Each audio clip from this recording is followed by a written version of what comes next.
పాండవులు అజ్ఞాతవాసం సమయంలో తమ ఆయుధాలను ఏ విధంగా భద్రపరుచుకున్నారో తెలుసా? ధర్మరాజు తన తమ్ములను చూచి మనం మన ఆయుధములను ఎక్కడైనా దాచిపెట్టాలి అని తన నలుగురు తమ్ములతో అంటాడు. అప్పుడు వారు అందరూ చుట్టూ చూశారు. ప్రక్కనే శ్మశానం ఉంది.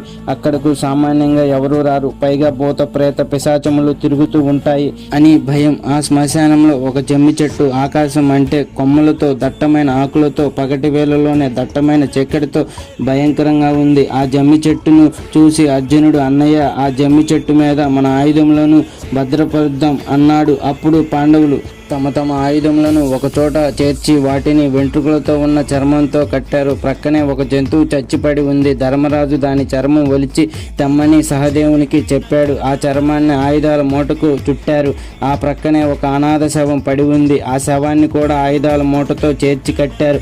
ధర్మరాజు ఆ జమ్మి చెట్టు ఎక్కి ఆ ఆయుధాల మూటను ఒక కొమ్మకు వేలాడగట్టాడు. ఆయుధాల మూటకు నమస్కరించాడు. తనకు అర్జునుడికి తప్ప వేరే వారి ఎవరికి ఆయుధాల మాదిరి కనపడవద్దు అని, విషసర్పాల మాదిరి కనపడమని, భీముడు వస్తే అసలు కనపడవద్దు అని వేడుకున్నాడు. ధర్మరాజు చెట్టు దిగి చుట్టూ చూశాడు. దూరంగా కొంతమంది పశువుల కాపరులు కాస్తున్నారు.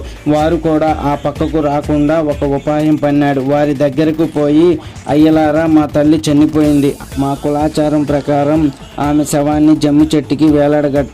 అందుకే అలా వేలాడగట్టాము అంటూ శవాకృతిలో ఉన్న ఆయుధాల మూటను చూపించాడు. అమాయకులు అయిన ఆ గోపాలకులు అదిరిపోయారు. ఆ విషయం ఇతరులకు చెప్పడానికి పరుగున వెళ్ళారు ఆ గోపాలకులు. ధర్మరాజు ఆయుధాల మూటను భీముడు వస్తే అసలు కనపడవద్దు అని ఎందుకు వేడుకున్నాడో తెలిస్తే కామెంట్ బాక్స్లో కామెంట్ చేయండి. మరిన్ని వీడియోల కోసం మా అవర్ టీవీ తెలుగు ఛానల్ని సబ్స్క్రైబ్ చేసి మా వీడియోని లైక్ చేయండి.